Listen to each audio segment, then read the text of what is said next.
함께 우리 하나님 말씀을 보겠습니다. 성경은 열왕기상 18장 30절에서 31절까지 말씀입니다. 구약성경 열왕기상 18장 30절에서 31절까지 말씀입니다. 우리 하나님 말씀을 경외하는 마음을 가지시고 다 같이 일어서셔서 한 목소리로 봉독하겠습니다. 다 같이 읽겠습니다. 시작. 엘리야가 모든 백성을 향하여 이르되 내게로 가까이 오라. 백성이 다 그에게 가까이 가매 그가 무너진 여호와의 제단을 수축하되 야곱의 아들들의 지파의 수효를 따라 엘리야가 돌 12개를 취하니 이 야곱은 옛적에 여호와의 말씀이 임하여 이르시기를 내 이름을 이스라엘이라 하리라 하신 자더라. 아멘. 자리에 앉아주시기 바랍니다. 함께 기도하겠습니다. 하나님 감사합니다. 주님의 은혜와 사랑을 감사합니다. 이 시간 주님 앞에 예배자로 섰습니다. 하나님 홀로 영광 받아 주시옵소서. 주님 홀로 찬양 받아 주시옵소서. 우리 연약합니다. 부족합니다. 하나님, 우리의 생명을 우리는 주관할 수 없습니다. 주님, 우리의 생명의 주관자이시오니 우리를 인도하여 주시옵소서. 시간 우리 각 가정을 축복하며 기도합니다. 하나님 복을 내려 주시옵소서. 우리 먼저 사랑교회 각 가정마다 주님이 동행하시는 놀라운 은혜가 있기를 간절히 소원합니다. 특별히 우리 자녀들을 주님의 사랑으로 붙들어 주시옵소서. 오늘 부족한 종 하나님의 말씀을 들고 섭니다. 이 말씀이 나를 변화시켜 주시기를 간절히 소원합니다. 감사하며 예수님의 이름으로 기도합니다. 아멘. 할렐루야. 우리 미경자매님 유산한 사실은 우리 에이드는 모르고 있습니다. 그렇기 때문에 혹시라도 에이드는 알지 않게 좀 조심해 주시고요. 그리고 아까 제가 부탁드린 대로 좀 이렇게 힘이 닿는 대로 좀 음식을 좀 해서 지금 할 수 있는 게 저희가 그것밖에 없는 것 같아요. 그래서 이렇게 문 앞에 놔두시고 문자로 힘내시라고 한마디씩 이렇게 해주시면 감사하겠습니다. 아멘이십니까? 예. 저는 이 코로나를 지나면서 우리 먼저 사랑교회 성도들이 참 귀한 분들이다 그런 것을 좀 많이 느꼈어요. 이렇게 어려운 분들을 돕기를 주저하지 않으시고 힘써서 이렇게 돕는 것을 보면서 그리스도의 사랑이 이런 것이구나 하고 제가 깨달았습니다. 그래서 참 기쁘고 저도 참 많은 도전을 받고 배우고 있습니다.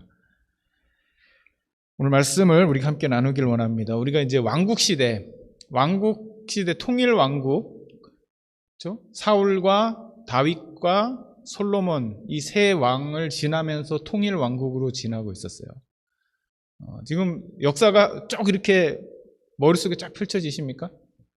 창세기부터 쭉 펼쳐지세요. 하나님이 천지를 창조하시고 사람을 택하시죠. 사람을 택하셔서 그 사람을 통하여서 이 땅에 하나님이 명령하신 게 있는데 그것이 뭐냐면 가득 차라. 생명이 가득하게 해라. 왜 그렇습니까? 하나님은 생명이시기 때문에 그래요. 하나님은 생명 그 자체이십니다.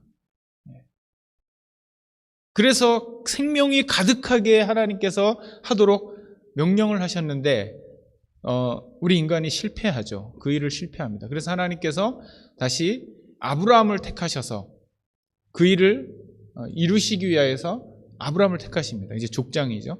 근데 그 아브라함의 자녀가 이삭이고 이삭의 자녀가 야곱이고 야곱의 아들이 요셉인데 이 요셉이 어디로 건너갑니까? 이집트로 넘어가게 되죠.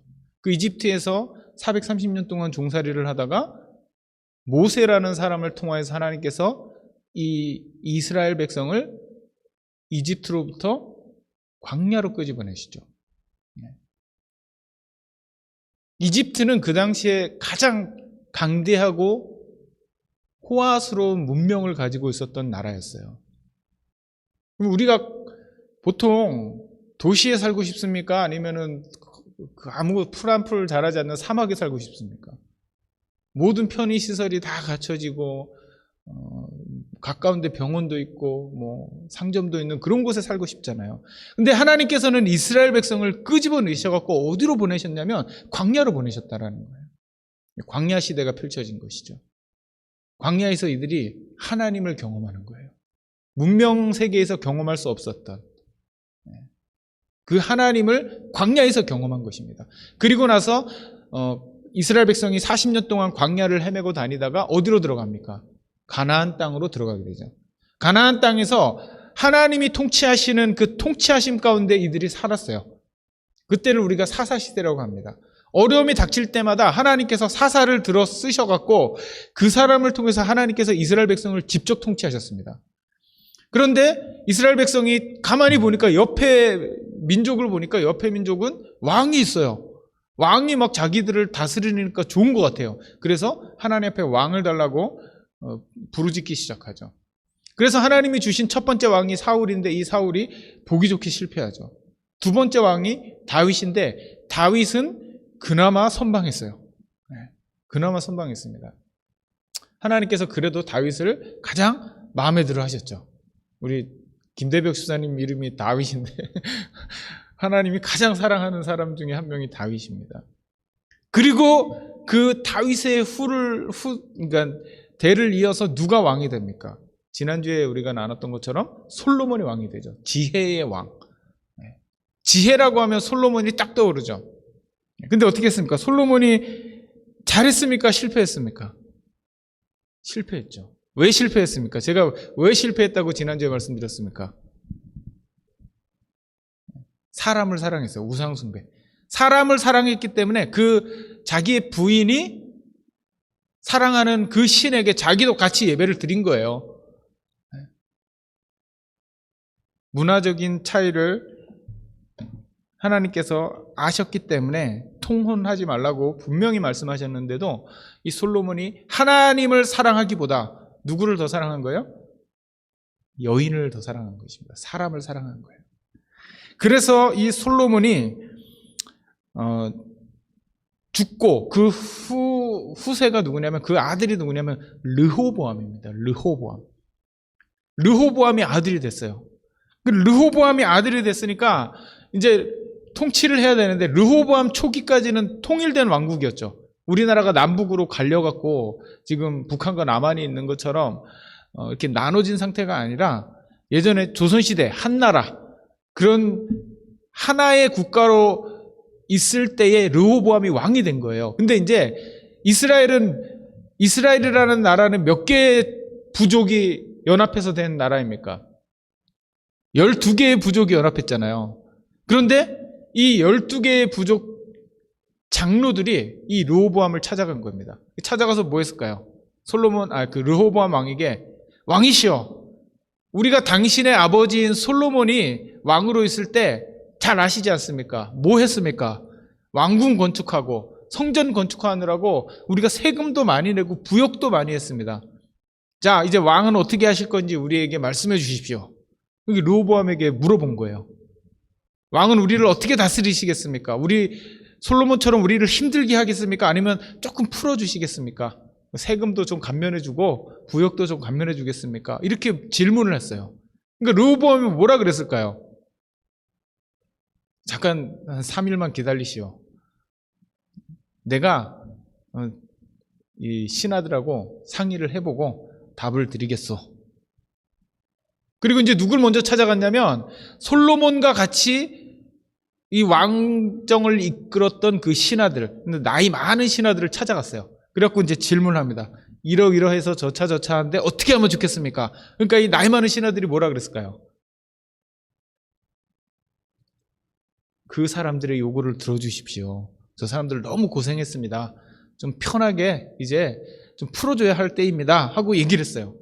근데 이제 거기서 딱 끝났으면 괜찮았는데 이 르호보암이 누구에게 가서 또 지혜를 구했냐면 자기와 함께 자란 젊은 신하들에게 또 가서 지혜를 구한 거예요. 어떻게 하면 좋겠습니까? 그러니까 이 젊은 사람들이 뭐라 그랬을까요?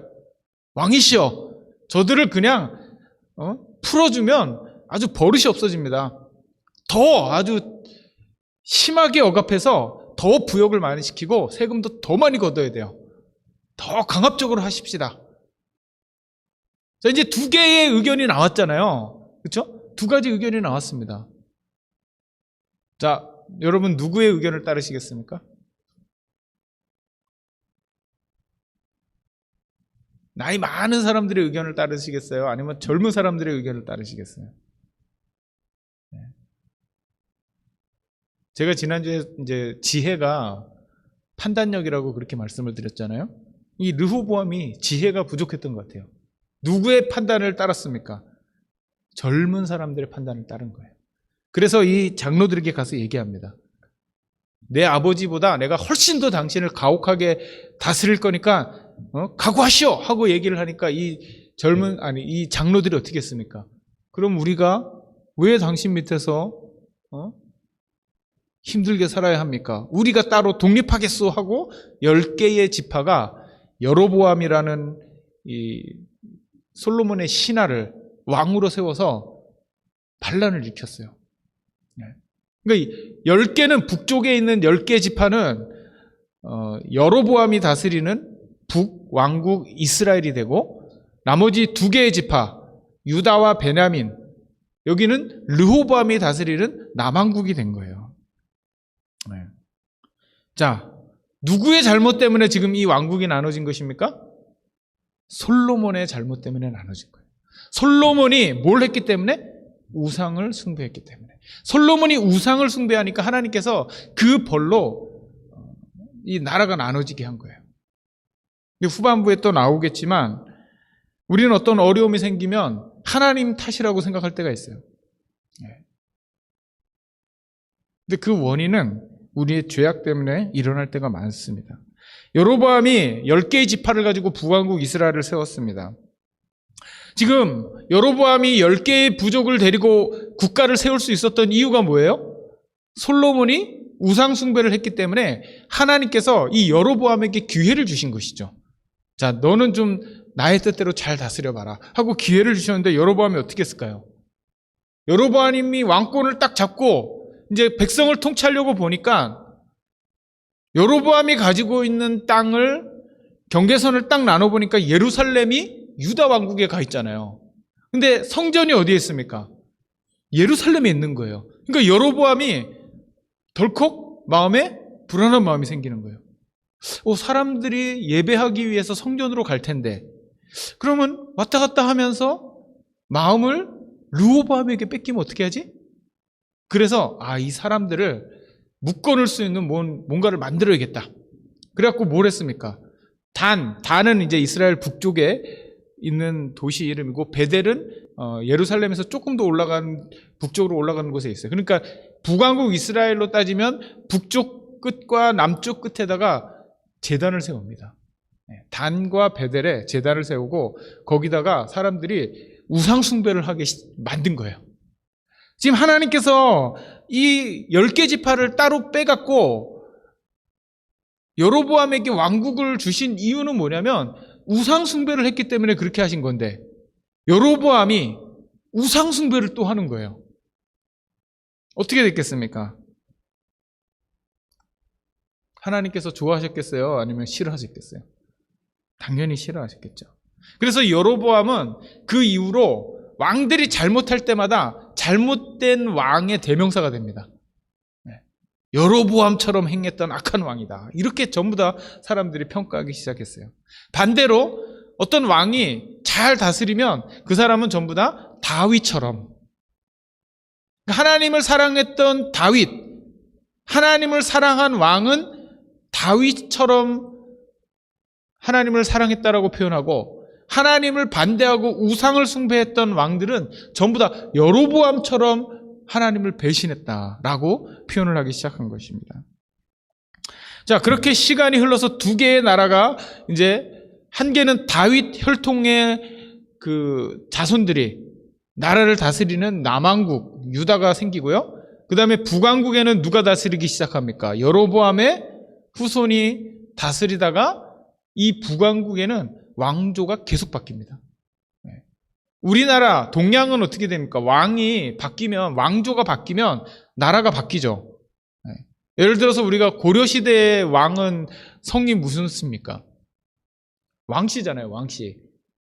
근데 조선시대의 왕은, 임금은 이씨가 되잖아요. 그래서 우리는 이씨조선이라고 하죠.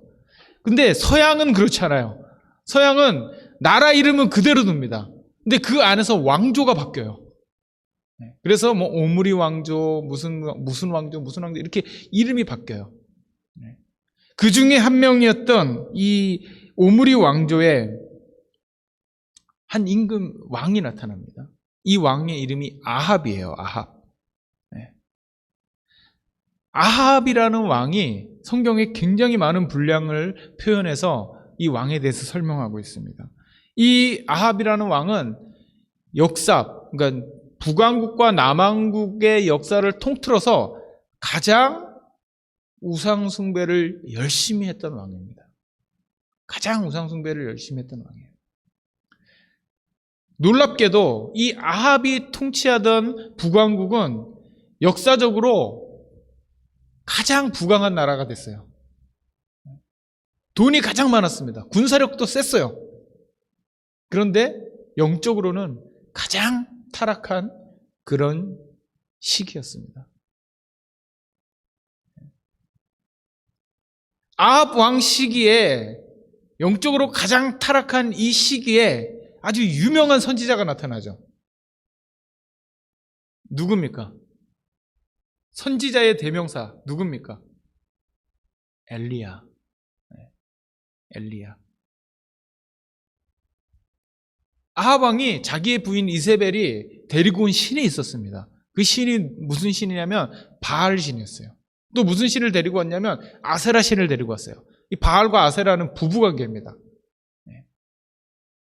바알은 그 당시에 고대 근동에 굉장히 유명한 신이에요. 이 바알이 관장하는 영역이 어디입니까? 바알이 뭘 다스리는 신이에요? 천둥과 번개를 다스리는. 우리나라 그 치우천왕인가요?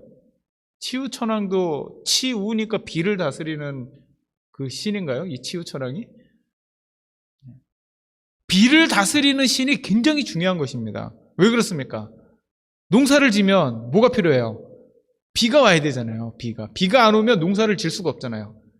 그러니까 비를 내리게 하는 신은 굉장히 중요한 신이에요. 근데 이 바알이 바로 비를 다스리는 신, 천둥의 신. 천둥이 치면 이제 비가 내리니까. 그러니까 이스라엘 백성들이 그 북왕국에는 이스라엘이라는 평원이 있습니다. 그 곡창지대예요. 거기서 막 그 밀을 생산하고 막 곡식을 많이 생산하는 곳인데, 이스라엘은 비가 자주 오는 곳입니까? 잘 안 오는 곳입니까? 이스라엘은 비가 많이 안 오는 곳이에요. 그러니까 비를 내리게 하는 신이 얼마나 중요합니까?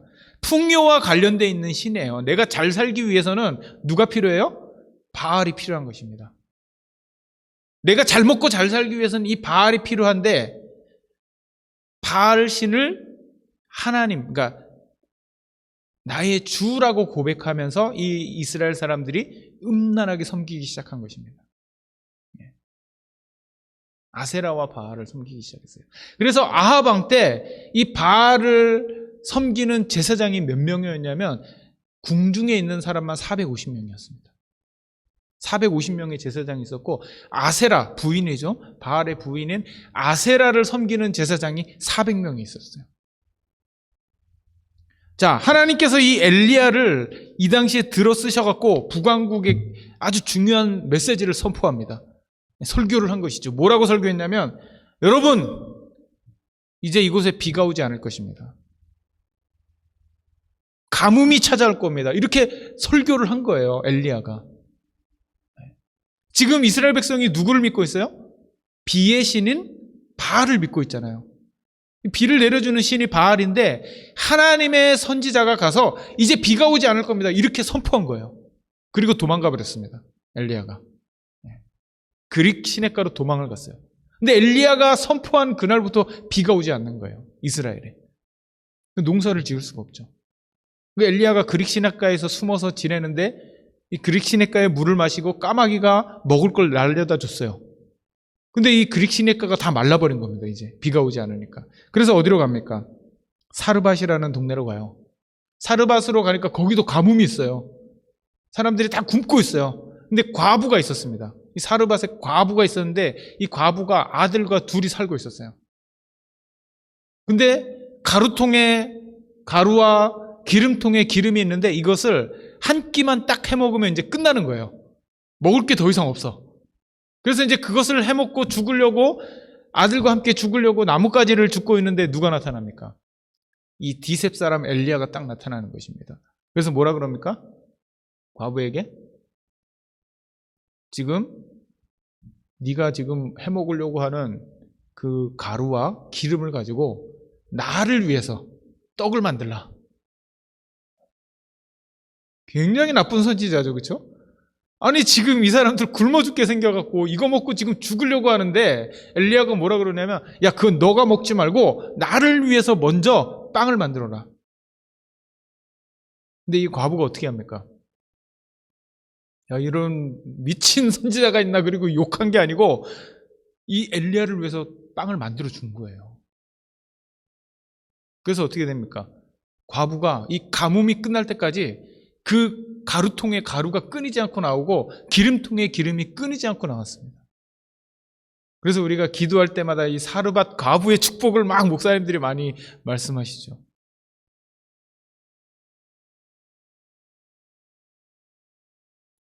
생각해 보시기를 부탁드립니다. 이 과부는 한 끼 먹어도 죽고 안 먹어도 죽어요. 그렇죠?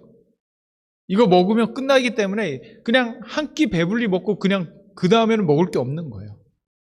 과부가 참 지혜로운 것이죠. 그렇죠? 하나님께서 이 과부의 그 헌신을 크게 사용하신 것입니다. 3년 6개월 동안 비가 내리지 않았어요. 그 아합 왕이 어떻게 됐겠습니까? 이제 난리가 난 것이죠. 이 아합은 이 문제의 원흉, 지금 북왕국 이스라엘에 비를 내리지 않게 한 이 엘리야를 잡아서 죽여야 되는 거예요. 그래서 사방으로 찾아다닙니다. 근데 엘리야가 사르밧에 있을 줄 어떻게 알았겠습니까? 몰랐죠. 그럼 못 찾았습니다. 3년 6개월 동안 이 엘리야를 찾지 못했어요. 그런데 하나님께서 이 엘리야에게 명령하십니다. 이제 아합에게로 나아가라. 그러니까 엘리야가 하나님 아합이 나를 죽이려고 하는데 나가도 괜찮겠습니까? 그러니까 하나님께서 너 할 일이 있으니까 가라. 그래서 아합에게 갑니다. 아합에게 가서 처음 만나자 이 아합 왕이 엘리야에게 뭐라고 묻습니까? 이스라엘을 괴롭게 하는 자여 너냐? 이스라엘을 괴롭게 하는 자여 너냐? 지금 이스라엘에 비가 오지 않아갖고 괴롭게 하는 게 너냐? 너 엘리야 맞냐? 하고 물어보는 거예요. 지금 이스라엘에 비가 오지 않는 이유가 뭐예요? 엘리야 때문에 오지 않는 것입니까? 아합 때문에 오지 않는 것이죠. 그러니까 엘리야가 뭐라고 대답합니까? 내가 이스라엘을 괴롭게 한 것이 아니라 당신과 당신의 아버지의 집이 괴롭게 하였으니 이는 여호와의 명령을 버렸고 당신이 바알들을 따랐습니다. 오늘 우리는 인생에 문제가 생기면 그 책임이 누구에게 있다고 우리는 자꾸 생각합니까? 우리 인간에게 아주 안 좋은 습관이 있어요. 그것이 뭐냐면 자꾸 책임을 전가하려고 그래요. 자신의 잘못을 돌아보기보다는 자신을 성찰하기보다는 자꾸 나는 괜찮은데 나는 잘했는데 뭐 때문에 안 됐어? 누구 때문에 안 됐어? 저 사람 때문에 안 됐어? 뭐 아내 때문에 안 됐어? 남편 때문에 안 됐어? 또는 자식 때문에 안 됐어? 아니면 뭐 대통령 때문에 안 됐어? 아니면 해도 이제 더 이상 핑계를 댈 데가 없으면 마지막으로 누구에게 핑계를 댑니까? 하나님 때문에 안 됐어. 그 대표적인 사람이 있어요. 그 하나님을 향해서 책임 전가를 했던 대표적인 사람이 누굽니까? 아담이죠, 아담. 아담이 어떻게 했어요? 하나님, 이 선악과를 내가 먹은 이유가 뭡니까? 당신이 나에게 만들어준 저 여자 때문에 먹었습니다. 당신이 저 여자를 나에게 만들어주지 않았으면 내가 안 먹었을 텐데 저 여자가 나를 꼬셔서 내가 먹었습니다. 이게 뭔 얘기예요? 나는 괜찮은 사람인데 하나님이 잘못하신 거 아니에요? 이렇게 얘기하는 것이죠.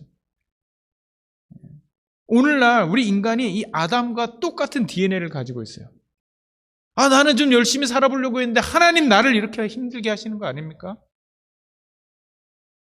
이 바알도, 이 아합도 마찬가지였습니다. 나를 괴롭게 하는 자가 너냐? 이 이스라엘을 힘들게 하는 게 너냐? 근데 정작 원인은 어디 있었던 거예요? 이 아합이 하나님을 배반하고 하나님의 명령을 배반하고 바알을 따랐기 때문에 하나님께서 그 재앙을 내리신 것이죠.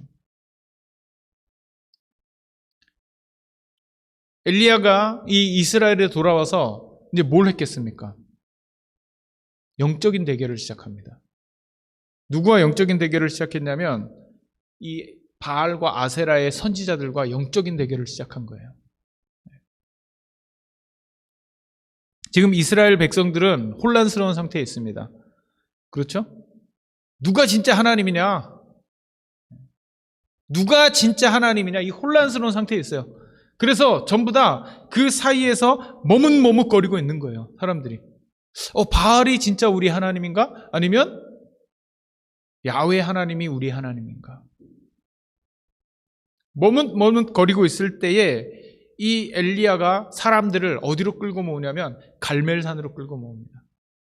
갈멜산으로 다 모여라. 바알과 아세라의 선지자들도 갈멜산으로 모여라. 우리가 진짜 하나님이 누군지 한번 대결해보자. 사람들이 이 갈멜산에 구름대같이 모였습니다. 몇 명이 모였는지 성경에는 나와 있지 않아서 정확한 인원을 알 수 없어요. 그러나 분명히 알 수 있는 것은 851명 이상은 모였다는 겁니다. 왜 그렇습니까? 바알과 아세라를 섬기는 선지자 850명이 그 자리에 있었고 엘리야가 그 자리에 있었기 때문에 적어도 851명은 있었던 거예요. 그러면 구경꾼은 더 많았겠죠.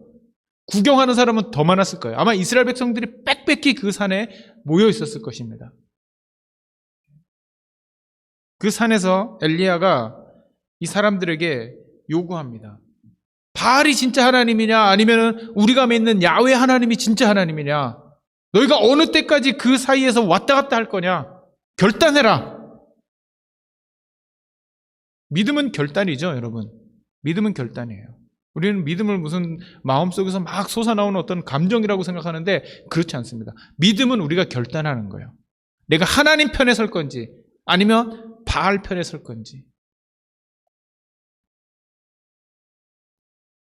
엘리야가 이 바알과 아세라를 하나님처럼 섬기던 이스라엘 백성에게 야훼 하나님이 참 하나님이신 것을 보여주기 위해서 이제 아주 중요한 대결을 합니다. 그 대결이 무엇이었습니까? 갈멜산 위에다가 제단을 쌓게 해요. 그리고 요구합니다. 하늘에서 불이 내리는, 불이 떨어지는 그 하나님이 진짜 하나님이다. 하늘에서 불을 내리시는 그 하나님이 진짜 하나님이다. 자, 이제 제단을 쌓고 너희 그 위에다 제물을 올려놓고 기도해봐라. 그리고 불을 내려달라고 기도해라. 나도 기도할 텐데 너희 먼저 시작해라. 그러니까 바알과 아세라의 선지자는 몇 명이에요 지금? 850명. 거의 1000명 좀 안 되는 인원이 모인 것이죠. 제사장이니까 얼마나 열심히 기도했겠어요. 여러분, 저는 이 말씀을 준비하면서 상상을 해봤습니다. 지금 갈멜산에 가봤거든요. 그렇게 큰 산이 아니에요. 여기 뭐 타이거 마운틴의 한 10분의 1밖에 안 돼요, 사이즈가. 근데 그 위에 올라가면 이스라엘은 산이 많지 않기 때문에 아주 평야가 쫙 펼쳐져 있고 그 옆에 지중해가 바로 옆에 있습니다. 그 꼭대기는 그렇게 크지 않습니다. 그러니까 사람들이 거기 꽉 모여 있었겠죠. 근데 850명의 선지자, 목사죠, 목사. 요즘 말로 하면. 우리 기도하면 누가 제일 크게 합니까? 우리 교회에서. 제가 제일 크게 하잖아요. 제가 뭐 목소리가 커서 제일 크게 하는 건 아니에요. 이 선지자 850명이 모여서 기도하기 시작하면 얼마나 열정적으로 했겠어요. 여러분 생각해 보세요. 평신도가 아니고 아세라와 바알에게 목숨을 건 사람이에요. 이 사람들은. 그러니까 거기서 막 간절하게 막 기도를 했을 것입니다. 불을 내려달라고 막 기도를 했어요. 얼마나 열심히 기도했냐면 나중에는 막 칼로 자기 몸을 상하면서 막 기도를 했습니다. 간절함을 표현한 것이죠. 제발 불을 내려달라고 막 기도했어요. 제가 논산훈련소에 신병 훈련을 받기 위해서 이제 입소를 했는데 그 훈련소 교회가 있습니다. 교회 훈련병들이 이제 군 생활에 힘드니까 전부 다 교회를 와요. 한 2,000명이 넘는 군인들이 거기서 찬양을 부르는데 어마어마합니다. 막 이 건물이 떠나갈 정도로 막 그 실로암 찬양을 하고 막 그랬어요. 우리 스포츠 경기를 하면 어떻습니까? 축구 경기를 할 때 실력이 비슷하면 내가 홈에서 하는지 어웨이에서 하는지에 따라서 이 결과가 달라집니다. 홈에서 할 때 수많은 군중이 우리 팀을 응원하고 막 소리를 지르면서 내 이름을 부를 때 이 운동선수는 자기보다 더 뛰어난 실력을 발휘하면서 이 경기를 승리로 이끌게 되는 거예요. 사람이 많다라는 것은 절대로 무시할 수 있는 그런 조건이 아니죠. 바알과 아세라의 선지자 몇 명입니까? 850명. 절대로 적은 숫자가 아니에요. 우리 교회에 850명 와서 같이 찬양해 보십시오. 아마 여기 많은 분들이 은혜 받으실 거예요. 그 850명 때문만이라도. 사람이 여기 없으면 힘이 쫙 빠집니다, 여러분. 믿습니까? 그렇게. 목사도 여기 딱 서 있을 때 사람이 없으면 힘이 쭉 빠져요.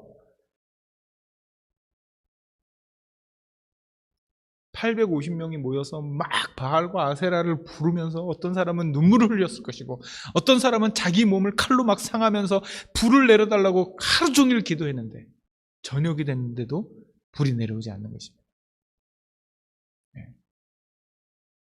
그때 엘리야가 나서죠. 야, 이제 좀 그만해라. 그렇게 기도했는데 안 됐으면 안 되는 거다. 엘리야는 몇 명이에요 지금? 한 명입니다. 한 명. 바알과 아세라의 선자는 850명인데 엘리야는 혼자 나갔어요. 1대 850의 싸움이죠.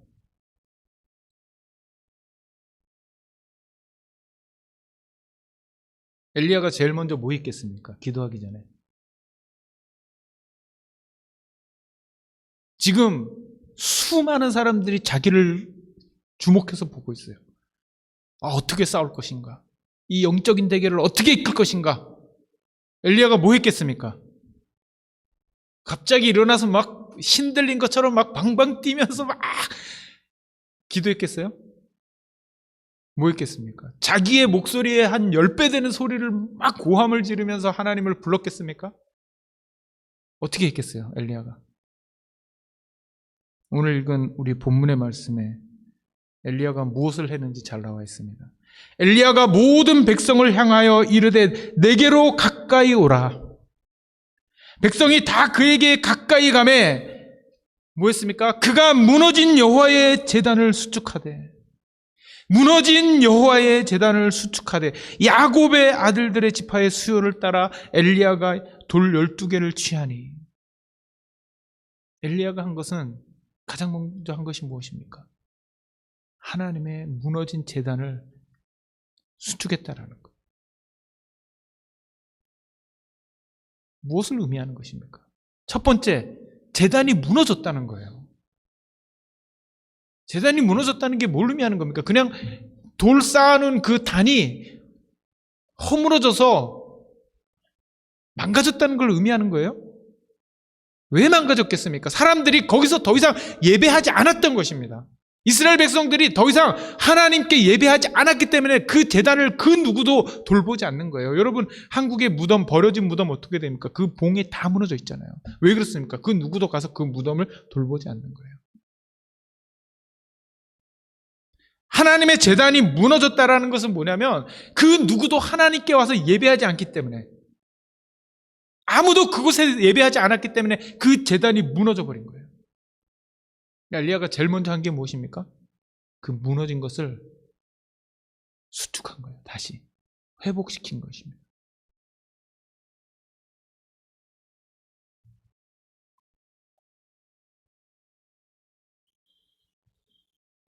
저는 이 말씀을 보면서 오늘날 미국의 현실을 좀 바라봤어요.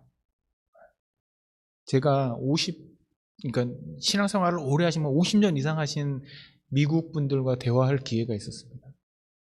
근데 그분들이 저한테 그런 말씀을 하시더라고요. 예전에 주일날에는 상점이 문을 닫아서 물건을 살 수가 없었대요. 상점들이 다 문을 닫아갖고 물건을 살 수 없었대요. 왜? 사람들이 다 교회 가기 때문에. 예배하러 갔다라는 것이죠. 근데 오늘날 어떻습니까? 교회 주차장은 텅텅 비지만 저기 사우스센터의 모래는 주일날만 되면 차들이 꽉꽉 차 있습니다. 주차할 데가 없을 정도로. 이게 뭘 상징하는 거예요, 여러분? 무엇을 상징하는 겁니까? 영국에 가면요, 오래된 교회들이 있습니다. 굉장히 멋있게 화려하게 지은 오래된 교회들이 있어요. 그것이 전부 다 비어 있습니다. 그래서 그곳을 누가 사냐면은 이슬람 교도들이 그것을 사서 모스크로 바꿔요. 그걸 또 누가 사냐면 나이트클럽, 술집 주인이 사서 그것을 술집으로 바꿉니다. 나이트클럽으로 바꿔요. 어디서부터 여러분 이 종교의 개혁이 일어났습니까? 유럽에서 일어난 거잖아요. 한국이 어떻게 복음을 받아들이게 됐습니까? 미국에서 젊은이들이 선교사로 헌신해서 한국으로 온 거예요. 근데 미국의 교회들이 점점 비어가고 있습니다. 뭘 얘기하는 거예요? 뭘 의미하는 것입니까? 사람들이 영적으로 무너지고 있는 거예요.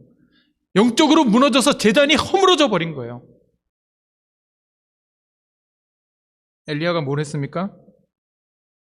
소리를 지른 것도 아니고 무슨 손을 휘저으면서 어떤 행위를 한 것이 아니고 사람들을 다 불러 모아서 가장 먼저 한 것이 그 제단을 수축했다는 거예요. 제단을 다시 쌓은 거예요. 뭘 의미하는 겁니까? 예배를 회복한 것이죠. 우리의 신앙에 이 예배가 너무나도 중요합니다. 주일날 이렇게 모여서 우리가 같이 예배하는 게 목숨보다 중요한 거예요, 여러분. 우리가 잘 모르지만.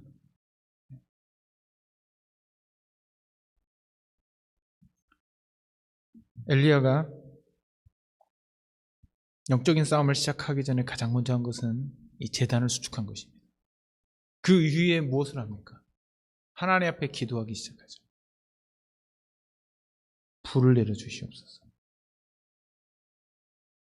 850명이 그렇게 기도했을 때도 불이 안 떨어졌는데 엘리야가 단 한 명이 기도하니까 하늘에서 불이 떨어져서 그 제단의 재물을 불살라버립니다. 여러분, 무슨 차이입니까? 오늘날 우리 사람들은 민주주의 다수결의 원칙에 굉장히 익숙해져 있어요. 그래서 사람들이 많이 옳다고 하면 그게 옳은 건 줄 알아요. 영적인 원리는 그렇지 않죠. 850명이 기도하는 게 중요한 게 아니고 1000명이 기도하는 게 중요한 게 아니고 10,000명이 기도하는 게 중요한 게 아니고 기도를 들으시는 분께 기도를 해야죠. 살아있는 하나님께 기도해야죠. 우상에게 기도하면 그 기도는 nothing입니다. 아무것도 아닙니다. 응답받을 수가 없어요. 왜? 우상이기 때문에. 나무에게 열심히 빌어보십시오. 나무가 우리에게 말을 할 수 있습니까? 할 수 없죠. 왜 우리가 믿는 하나님이 위대하신 것입니까? 살아계시기 때문에. 살아서 지금도 역사하시기 때문에. 하나님은 지금도 우리의 기도를 들으시고 응답하십니다. 믿습니까, 여러분? 네. 믿습니까? 기도하세요, 여러분. 문제가 생겼을 때 기도하세요. 왜? 하나님은 들으시니까. 샤마, 사무엘, 들으시는 하나님. 하나님은 우리의 기도를 듣기를 원하세요. 850명이 바알과 아세라에게 그렇게 열심히 기도했지만 그 누구도 그 기도를 듣지 않았습니다. 왜? 그 신은 거짓 신이기 때문에. 허공을 치는 기도를 한 것이죠. 그러나 엘리야 단 한 명이 기도했지만 하나님께서는 그 기도를 응답해 주셨다는 거예요. 왜 그렇습니까? 살아계시기 때문에. 하나님은 살아계시기 때문에.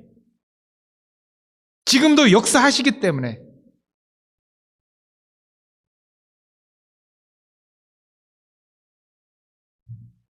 우리가 믿는 하나님은 살아계신 하나님이십니다. 인원수가 작다고 여러분 낙심하지 마세요.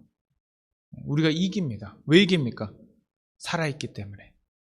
바위가 아무리 커도 나무가 그 바위를 뚫어버리잖아요. 왜 그렇습니까? 살아있기 때문에. 여러분, 아무리 강한 약으로 잔디밭에 있는 민들레를 죽이려고 뿌려도 그 다음에 해야 되면 또 민들레가 또 막 살아나잖아요. 왜 그렇습니까? 살아있기 때문에. 우리가 믿는 이 신앙은 죽은 신앙이 아니에요. 살아있는 신앙이에요. 살아계신 분을 믿는 거예요. 부활하신 주님. 십자가에서 죽으신 주님이 아니고 우리가 믿는 그 예수님은 부활하신 예수 그리스도를 믿는 것입니다. 아멘이십니까? 그럼에도 불구하고 이런 놀라운 기적이 일어났음에도 불구하고 이스라엘은 여전히 우상 숭배의 유혹에서 이기지 못하고 끊임없이 하나님을 배반합니다. 그 결과 어떻게 됩니까? 아시리아라는 강국을 통하여서 하나님이 이 아시리아를 갑자기 막 강력하게 만들어 놓으세요. 대제국이 되게 해요. 아시리아가 역사상 가장 잔인하게 사람들을 죽인 그런 정복자 중에 하나라고 합니다. 이 북왕국을 멸망시켜 버립니다. 그 다음에 또 어떤 나라를 하나님이 일으키십니까? 바벨론을 일으키시죠. 여러분 놀라운 게 뭔지 아세요? 바벨론이 엄청나게 강력한 나라였습니다. 대제국이었어요. 바벨론이 가지고 있었던 그 기술들을 우리가 오늘날 그대로 사용합니다. 이 바벨론이 남왕국 유다를 멸망시켜 버렸어요. 근데 몇 년 동안 있었는지 아십니까? 바벨론이? 이 대제국이 몇 년 동안 유지된지 아세요? 우리 조선왕조 몇 년 유지됐습니까? 500년이잖아요. 500년. 굉장히 오래 유지된 나라입니다. 이 조선왕조가. 바벨론은 100년도 못 버텼어요. 그렇게 강력한 나라가 모든 제도와 과학 기술과 수학과 이런 것들이 거기서 다 나왔음에도 불구하고 100년을 못 버텨요. 하나님께서 이 남왕국 유다를 멸망시키기 위해서 이 바벨론을 사용하신 거예요.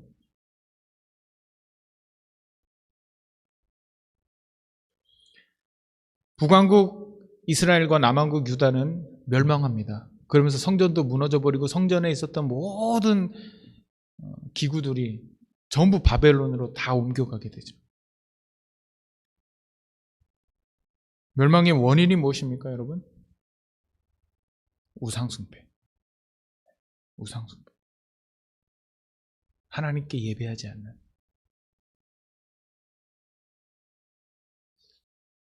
오늘날 미국 사회의 가장 큰 문제가 무엇입니까, 여러분? 요즘 에이시안을 미워하는 그런 또 분위기더라고요, 요즘은. 그렇죠? 그런 뭐 이렇게 그 차별을 당해본 적 있잖아요, 우리가. 저도 동양인이기 때문에 미국 와서 차별을 많이 당했습니다. 모욕도 당해보고 동양인이라는 이유 때문에 또 이 영어가 서툴다는 이유 때문에 서러움을 많이 당했어요. 마치 오늘날 새로 시작된 문제인 것처럼 막 언론이 떠들지만 사실은 아주 오래된 문제죠. 흑백 갈등. 흑인이 동양인을 무시하는 거. 멕시칸이 동양인을 무시하고 동양인은 또 멕시칸을 무시하고 흑인을 무시하고 백인을 무시하고 서로 계속 무시하는 거예요. 미국의 문제가 이겁니까? 미국이 가지고 있는 가장 큰 문제가 마약입니까, 여러분? 마약 먹고 총으로 사람들을 쏴 죽이고 마약 먹고 자살하고 살인을 저지르고 도둑질을 하고 강간을 하고 마약이 이 미국의 문제입니까? 돈이 문제입니까? 돈의 잘못된 분배. 제가 저번에도 설명드렸지만 전 세계 돈이 다 어디 모여 있어요? 맨하튼에 모여 있죠. 맨하튼에. 마천루가 쫙 얼마나 멋있는지 몰라요. 배를 타고 맨하튼을 바라보면 큰 빌딩들이 바다 위에 떠 있는 것 같아요. 전 세계의 돈이 그 월스트리트에 다 모여 있습니다. 근데 거기서 그 마천루가 바라보이는 브루클린에는 노숙자들이 잘 곳이 없어서, 먹을 것이 없어서 어떤 목사님이 건네주는 오불을 받아서 그걸로 먹을 걸 사 먹고 해요. 돈이 그렇게 많은데. 그게 미국의 문제입니까? 미국의 진정한 문제는 무엇입니까? 저는 미국의 진정한 문제는 영적인 타락이라고 생각해요. 영적인 타락. 모든 사회적인 문제가 발생하는 것은 바로 하나님을 두려워하지 않고 하나님을 예배하지 않는 그 모습에서부터 시작된 거예요.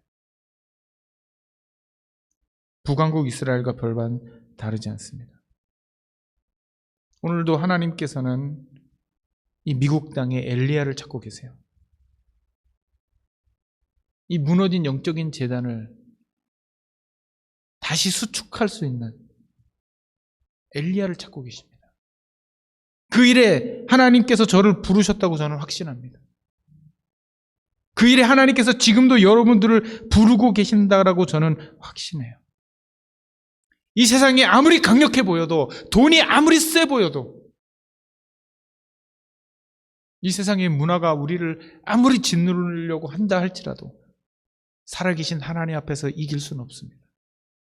하나님은 지금도 예배자를 찾고 계십니다. 여러분, 하나님께 예배하는 이 행위를 후순위로 미뤄두지 마세요.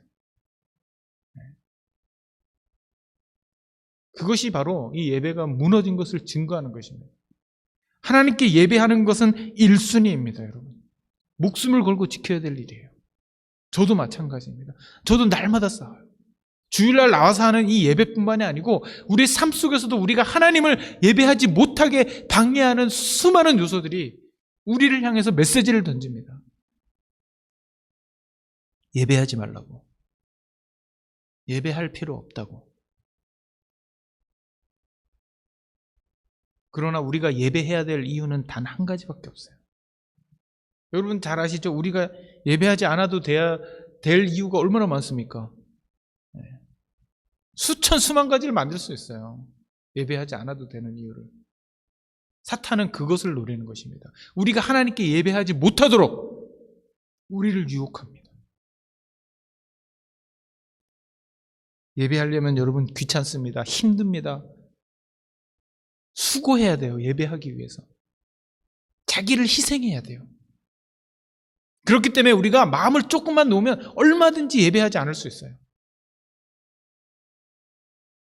그러나 거기서부터 영적인 타락이 시작한다는 것을 우리는 깨달아야 합니다. 여러분, 하나님께서는 지금 여러분들을 예배자로 부르십니다. 아멘이십니까? 네. 예배자를 찾고 계세요, 하나님. 그리고 그 사람들에게 하나님께서 복을 주실 것을 저는 믿습니다. 예배자 됩시다. 함께 찬양합시다, 우리.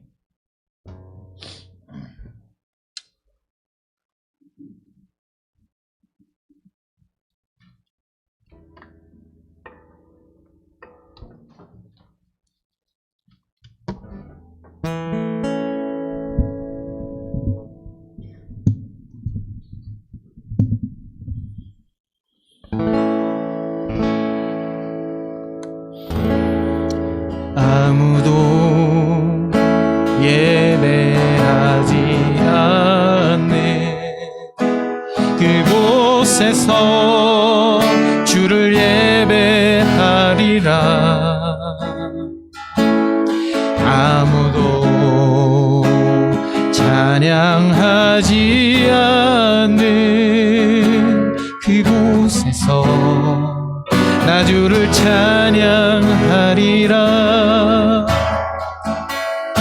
누구도 헌신하지 않는 그곳에서 주께 헌신하리라.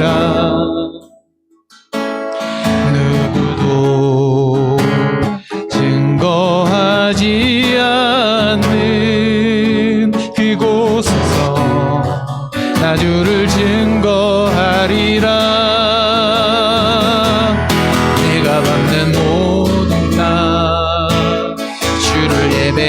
예배하게 하소서. 주의 보혈로 덮어지게 하소서. 내가 선이고 주의 거룩한 곳 되게 하소서. 주의 향기로 물들이소서. 내가 밟는 모든 땅, 내가 밟는 모든 땅, 주를 예배하게 하소서. 주의 보혈로 덮어지게 하소서.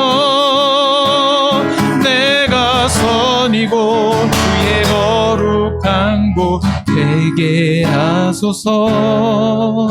주의 향기로 물들이소서. 아멘.